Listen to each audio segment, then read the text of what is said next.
9월 9일 아침 저희들에게 주신 하나님 말씀 사도행전 15장 12절로 21절까지 말씀입니다.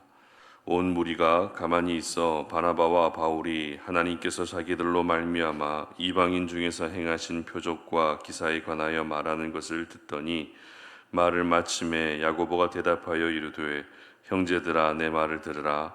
하나님이 처음으로 이방인 중에서 자기 이름을 위할 백성을 취하시려고 그들을 돌보신 것을 시므온이 말하였으니 선지자들의 말씀이 이와 일치하도다. 기록된 바 이후에 내가 돌아와서 다윗의 무너진 장막을 다시 지으며 또 그 허물어진 것을 다시 지어 일으키리니 이는 그 남은 사람들과 내 이름으로 일컬음을 받는 모든 이방인들로 주를 찾게 하려 함이라 하셨으니 즉 예로부터 이것을 알게 하시는 주의 말씀이라 함과 같으니라. 그러므로 내 의견에는 이방인 중에서 하나님께로 돌아오는 자들을 괴롭게 하지 말고 다만 우상의 더러운 것과 음행과 목매어 죽인 것과 피를 멀리하라고 편지하는 것이 옳으니 이는 예로부터 각 성에서 모세를 전하는 자가 있어 안식일마다 회당에서 그 글을 읽음이라 하더라. 아멘. 구원받은 백성들이 지켜야 할 최소한의 의무라는 제목으로 오늘 아침 말씀 전합니다. 코로나로 전 세계가 팬데믹을 겪고 있을 때 사람들 사이에서 최소한의 의무로 여겨지던 것이 있었습니다. 바로 백신 접종이었는데요. 특별한 건강상의 이유를 제외하고는 백신 접종을 하는 것이 자기 자신뿐만 아니라 다른 사람들에게도 피해를 주지 않는 최소한의 의무로 여겨졌습니다. 그런데 우리가 살아가는 삶의 현장 곳곳에도 이 최소한의 의무라고 하는 것이 있습니다. 직장에서 일하는 사람들은 그 직장 안에서 감당해야 될 최소한의 의무가 있겠죠.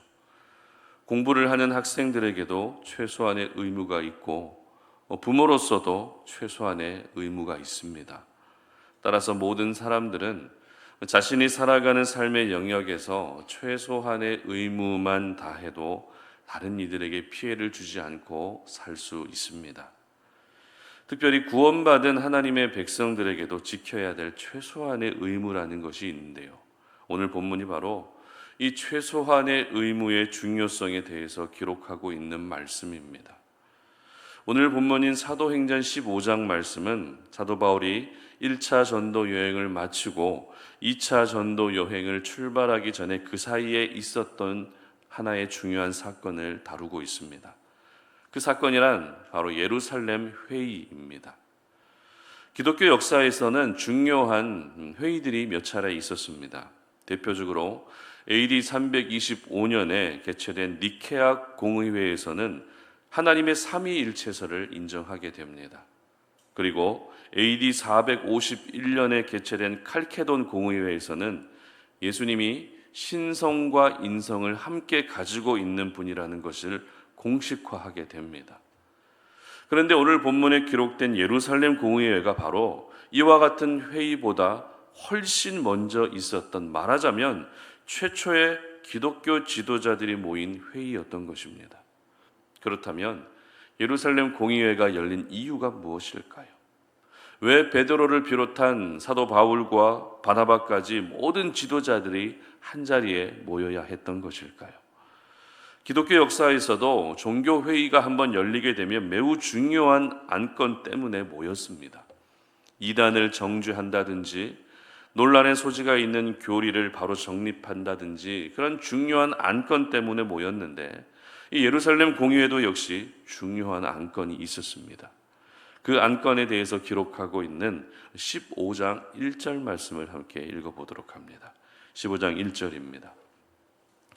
어떤 사람들이 유대로부터 내려와서 형제들을 가르치되 너희가 모세의 법대로 할례를 받지 아니하면 능히 구원을 받지 못하리라 하니, 자, 바로 이방인들의 구원 문제라고 하는 안건으로 모인 것입니다.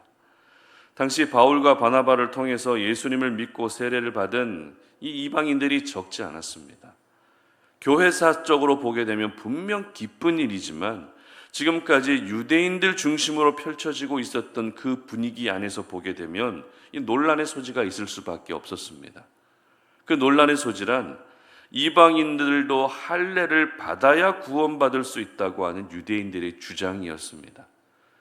유대인들이 이와 같은 주장을 한 이유는 우리는 할례 받았기 때문에 하나님의 언약 백성이 됐다라고 하는 선민의식이 강했기 때문입니다. 그래서 생각하기를, 그래, 이방인들이 예수 믿는 것은 좋다, 인정한다. 그러나 그들도 구원받기 위해서는 할례 받아야 되지 않겠느냐라고 하는 이와 같은 주장이 제기됐고, 이 문제가 사도들과 지도자들뿐만 아니라 성도들 사이에서도 큰 논쟁거리가 되고 말았던 것입니다. 그래서 예루살렘 교회는 이 문제를 의논하기 위해 지도자들을 소집합니다. 그리고 지금 안디옥에 있던 바울과 바나바도 예루살렘으로 가게 되고, 심지어 야고보의 순교 사건 이후로 자취를 감췄던 베드로까지 등장하는 이 사상 초유의 상황이 예루살렘 교회 가운데 일어나게 된 것입니다. 자, 그렇다면 이 문제에 대한 결론은 무엇이었을까요? 이방인들이 구원받기 위해 할례를 받아야 된다는 쪽과 할례를 받지 않아도 된다는 쪽으로 양분된 상황에서 어떤 결론이 도출됐을까요? 바로 할례를 받지 않아도 된다는 결론이 내려지게 됩니다. 특별히 이 결론이 내려지는 과정에서 중요한 역할을 했던 사람은 바로 베드로였습니다. 베드로는 이방인 고넬료가 예수님을 믿고 성령을 받은 사건을 언급하면서 사도행전 15장 11절에서 이렇게 말합니다. 한번 보도록 하겠습니다. 15장 11절입니다. 그러나 우리는 그들이 우리와 동일하게 주 예수의 은혜로 구원받는 줄을 믿노라 하니라. 아멘. 할례로 구원받는 것이 아니라 예수님의 은혜로 구원받는다는 진리를 선포하게 된 것입니다. 이것이 바로 예루살렘 공의회에서 제기됐던 문제에 대한 결론이었습니다. 그런데 이 결론으로 끝나는 것이 아니라 여기에 중요한 내용이 추가됩니다. 그리고 이 추가되는 내용을 공포했던 사람은 바로 예수님의 형제 야고보였습니다. 그렇다면 이 예루살렘 교회 안에 다른 지도자들, 다른 사도들도 있었는데 왜 야고보 사도가 대표성을 가지고 공포했던 것일까요? 야고보가 그만한 자격을 가지고 있었던 것일까요? 이에 대해서는 지난번 사도행전 12장에서 야고보가 순교를 당하게 됐죠. 우리가 이 야고보 사도의 순교 사건을 묵상하면서 베드로가 자취를 감추기 직전에 예루살렘 교회를 누구에게 부탁하고 있었습니까? 예수님의 형제 야고보에게 부탁하는 내용이 나옵니다. 즉 예루살렘 교회의 지금까지 지도자였던 베드로는 모습을 감췄지만 자신의 모든 지위와 역할을 예수님의 형제 야고보에게 맡겼기 때문에 지금 예루살렘 교회의 최고 지도자는 바로 야고보라 해도 틀리지 않았습니다. 따라서 예루살렘 공의회의 최종 결론을 야고보가 공포하고 선포했던 것은 주제넘은 것이 아니고 월권을 한 것도 아니라 가장 당연한 일이었습니다. 이렇게 야고보는 최종 결론을 내리게 됩니다. 그리고 그 결론으로 구원받은 이방인이 지켜야 될 최소한의 의무 4가지를 제시하게 됩니다. 20절 말씀 보도록 하겠습니다. 다만 우상의 더러운 것과 음행과 목매어 죽인 것과 피를 멀리하라고 편지하는 것이 옳으니. 아멘. 특별히 저희들은 최종적으로 내려진 오늘의 이 결론을 통해서 알 수 있는 사실이 있습니다. 바로 이방인들이 예수님을 믿고 구원받았다 할지라도 그들이 살아가고 있는 환경이 이방인 문화다 보니 유대인의 율법에서 금지하고 있었던 문란하고 부정한 행동을 아무런 죄책감도 없이 자연스럽게 행하고 있었다라는 것을 알 수 있습니다. 우상에게 드려진 음식을 먹습니다. 우상의 제단 앞에서 잔치를 벌입니다. 성적으로 문란한 삶을 삽니다. 고기를 핏째 먹어버리는 부정한 행동을 아무렇지 않게 하고 말았던 것입니다. 예수 믿은 사람들이라면 그 삶 가운데 성결하고 거룩하게 살아가야 되는데 이방인들은 예수를 믿었다 할지라도 이방인 문화에서 섞여 살다 보니 이러한 부정한 행동들을 아무 생각 없이 하고 있었던 것입니다. 그래서 교회 지도자들이 내린 결론은 구원받은 성도는 구원받았다는 것으로 끝나는 것이 아니라 구원받은 사람답게 삶 속에서 구별되어 살아야 한다고 하는 최소한의 의무를 이방인들에게 제시했던 것입니다.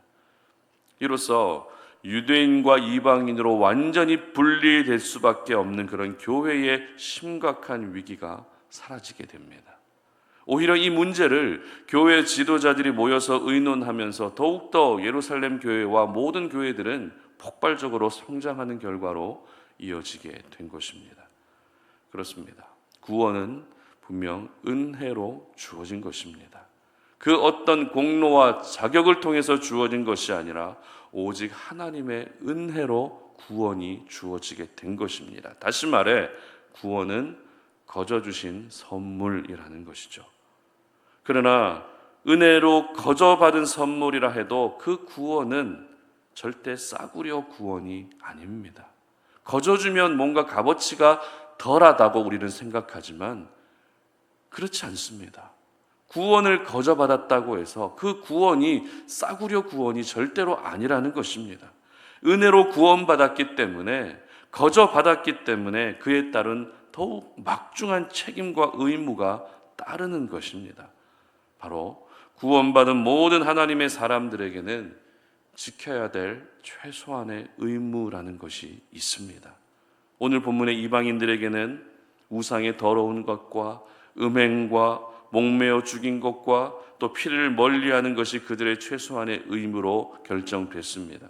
그러나 이뿐만이 아니라 이 말씀을 오늘을 살아가는 우리 모두에게 적용하게 되면 구원받은 백성으로, 예수 믿고 구원받은 백성으로 지켜야 될 최소한의 의무가 우리에게도 있다는 것을 잊어서는 안 됩니다.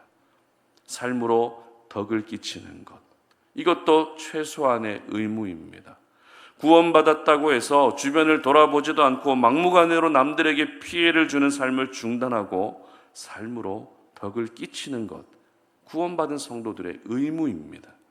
그리고 매일의 삶 속에서 경건 생활을 통해서 하나님과 멀어지지 않는 것도 최소한의 의무입니다. 그리고 아직도 하나님을 모르고 죽어가는 영혼들에게 복음을 전하는 것도 최소한의 의무입니다. 그리고 주님의 몸된 교회를 위해 땀 흘리고 수고하는 것 역시 최소한의 의무입니다. 이처럼 저희들이 지켜야 될 최소한의 의무는 생각해 보면 정말 많습니다. 최소한이라고 하는 이 단어를 사용하고 있기 때문에 우리는 지켜야 될 의무가 몇 개라고 하는 수적인 개념으로 접근할 때가 있죠. 그러나 이 최소한이라고 하는 의미는 수적인 개념이 아닙니다. 하나님의 백성으로서 지켜야 될 영적인 책임, 그리고 사람들과의 관계 속에서 살아가면서 지켜야 될 도의적인 책임까지 모두 포함하는 말이 바로 최소한이라고 하는 이 말입니다. 그러므로 내가 구원받았다는 것을 감사하는 것, 그것만으로 끝내지 않으셨으면 좋겠습니다. 구원받았다면 감사하는 것은 당연합니다. 그리고 구원받았기 때문에 더 조심하고 더 신경 써야 할 부분이 많아졌다는 것을 절대 잊지 않으셨으면 좋겠습니다. 그래서 오늘 이 하루가 구원받은 성도로서 최소한의 의무를 다할 수 있는 날이 될 수 있기를 주님의 이름으로 축복합니다. 함께 기도하겠습니다. 하나님 감사합니다. 우리가 오늘도 이 새벽에 주님 앞에 나왔습니다. 아버지의 은혜를 구하며 구원받은 백성으로서 내가 이 땅 가운데에서 지켜야 될 최소한의 의무가 무엇인지를 한번 돌아보게 됩니다. 예수 믿는 사람들은 구원받았다는 것으로 끝나는 것이 아닙니다. 교회 다니고 예배를 나온다는 것으로 끝나는 것이 아닙니다. 우리에게도 하나님이 원하시는 최소한의 의무라는 것이 분명히 있는데 그 최소한의 의무를 내가 잘 지키고 있는지 오늘 우리의 모습을 돌아보게 하여 주시옵소서. 이방인들이 그렇게 지켜야 될 최소한의 의무가 있었다는 것은 오늘을 살아가는 우리들에게도 구원받은 백성으로서 지켜야 될 최소한의 의무가 있다는 것을 보여주고 있습니다. 하나님, 무엇보다도 삶으로 덕을 끼칠 수 있는 저희들 되게 하여 주시옵소서. 구원받았다고 해서 함부로 말하고 구원받았다고 해서 함부로 행동하는 그런 행동들을 중단할 수 있는 오늘 이 하루가 되게 하여 주시옵소서. 감사드리며 예수님의 이름으로 기도드립니다. 아멘.